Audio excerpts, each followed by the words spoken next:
ఆయుష్మాన్ భారత్ యాక్చువల్గా మనకి 111 మంది ఎంతమంది ఉన్నారు జనాభా, కానీ మనకి 33 మందికి మాత్రమే కార్డులు వచ్చాయంట. స్మార్ట్ కార్డులు అంటే చిన్న కార్డులు వచ్చాయి కదా, ఆయుష్మాన్ భారత్ కార్డులు. ఆ కార్డులు అనేది అవి మన స్టేట్ కంటే అదర్ స్టేట్కి వెళ్ళినా సరే ఉపయోగపడతాయి. మనకి ఏదైనా బాగోలేనప్పుడు అవి ఉపయోగపడతాయి అన్నమాట. గర్భిణీ స్త్రీలకు ఆర్థిక వస్తాయి వస్తాయి ఇప్పుడు ఎవరికైతే రాలేదో వాళ్ళందరికీ మనం పెట్టాము, వస్తాయి.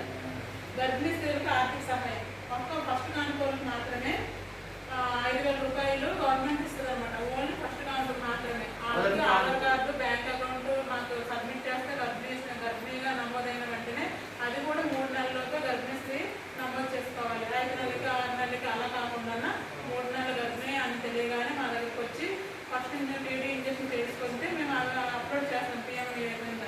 దానికోసం 5,000 రూపాయలు వస్తాయి. ఫస్ట్ విడత 3,000 వస్తాయి. తర్వాత డెలివరీ అయిపోయిన తర్వాత ఆ బేబీకి ఫస్ట్ పెంట అవ్వాలంటే సెకండ్, థర్డ్ డోసు అయిపోయిన తర్వాత సెకండ్ విడతగా 2,000 రూపాయలు వస్తాయి. హాస్పిటల్ అంతా కానుక ప్రతి ఒక్కరికి ఇది ఒక ఫస్ట్ కానుకలే కాదు, అన్ని కానుకలకి వస్తుంది. హాస్పిటల్ కానుకలు 1000 రూపాయలు,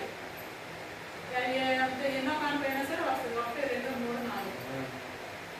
సికిల్ సెల్స్ ఎనీమియా ప్రాణి మేడం వచ్చి అందరికీ చేశారు. అంటే ఆ టైంకి ఎవరెవరైతే అవైలబుల్గా ఉంటారో ఉన్న వాళ్ళందరికీ సికిల్ సెల్స్ ఎనీమియా టెస్టులు చేశారు. మన దగ్గర ఎవరికి సికిల్ సెల్స్ ఎనీమియా ఉందని నోటెడ్ అవ్వలేదు.